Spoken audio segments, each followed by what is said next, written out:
قمر شیمہ صاحب کیا کہیے گا اس وقت جو یہ صورتحال ہے، ایران نے حملہ کر دیا ہے اسرائیل پہ، جو کہ اگر دیکھا جائے تو اس کا دفاعی حق ہے، لیکن اگر اہم سوال کی بات کریں تو اس وقت یہ ہے کہ اب خطے میں اس کے کیا اثرات ہوں گے اور اب یہ صورتحال پھر آگے کس طرح سے بڑھتی ہوئی دیکھ رہے ہیں؟ بہت شکریہ۔ دیکھیے، پہلی بات تو یہ ہے کہ ایران نے یہ جو حملہ کیا ہے یہ انہوں نے اپنے سیلف ڈیفنس میں کیا۔ دوسرا، ایران نے پہلے بتا دیا تھا۔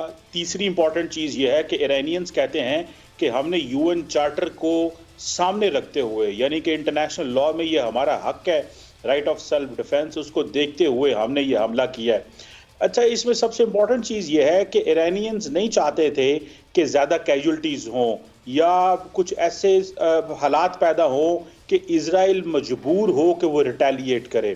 اگر آپ امریکی لیڈرشپ کی سٹیٹمنٹس چیک کریں جو کہ ابھی تک آئی ہیں، تو اسٹیٹ ڈپارٹمنٹ سے سیکرٹری آف اسٹیٹ بھی یہی کہتے ہیں کہ ہم اسرائیل کے ساتھ ہیں جب تک ڈیفینسو رہنا ہوگا، ہم اوفینسو لانچ میں اسرائیل کے ساتھ نہیں ہیں، ہم ایران پہ حملہ نہیں کریں گے۔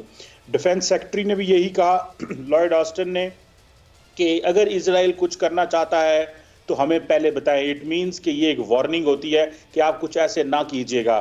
تیسرا، جو وائٹ ہاؤس سے سٹیٹمنٹ آئی تھی وہ بھی بڑی امپورٹنٹ ہے۔ اس میں پریزیڈنٹ بائیڈن نے جو بات کی، انہوں نے کہا کہ ہم اس کو ڈپلومیٹک رسپانس دیں گے، یعنی کہ G7 کے فورم سے، اور ساتھ ہی انہوں نے یہ بھی کہا اس سٹیٹمنٹ میں کہ ایران نے ملٹری ٹارگٹس جو ہے وہ کیے ہیں، ملیٹریلی ٹارگٹ کیا اور ملٹری انسٹالیشنز پہ ٹارگٹ کیے ہیں۔ اس کا مطلب یہی تھا کہ جس طرح اسرائیل نے ایرانی فوجیوں کو شہید کیا، اسی طرح ایران نے بھی ملٹری ٹارگٹس جو ہے وہ ہٹ کیے ہیں۔ سو اٹ مینز کہ یہ سویلینز کا مسئلہ نہیں ہے۔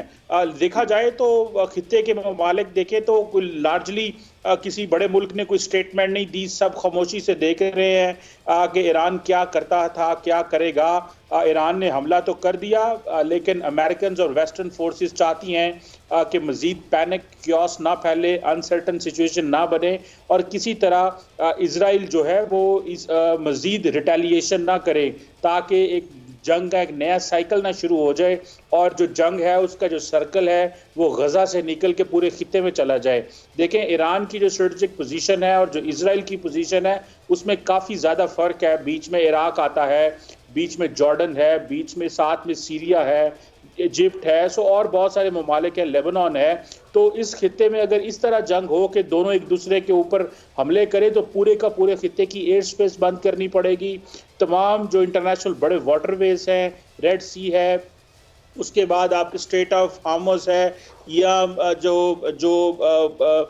سوئز کینال ہے، سب کو بند کرنا پڑے گا۔ تو اتنی بڑی اور ٹریلینز آف ڈالرز کی جو ٹریڈ بھی بند کرنی پڑے گی، آپ کو انٹرنیشنل سپیس بھی بند کرنی پڑے گی۔ سو میرا نہیں خیال کہ امریکنز یا باقی انٹرنیشنل کمیونٹی چاہے گی کہ اس حوالے سے اسکلیشن ہو، کہ معاملات خراب ہوں۔ سو لگتا یہ ہے کہ اس اسٹرائک کے بعد اگر اسرائیل دوبارہ حملہ کرتا ہے تو سچویشن تو آؤٹ آف کنٹرول ہو سکتی ہے، لیکن میرا خیال ہے اس کو انٹرنیشنل اتحادی اس کو انکریج نہیں کریں گے۔ جو سٹیٹمنٹس میں نے آپ کے ساتھ شیئر کی ہیں اس سے یہی لگتا ہے۔ سبسکرائب کریں اور بیل دبائیں تاکہ کوئی خبر رہ نہ جائے۔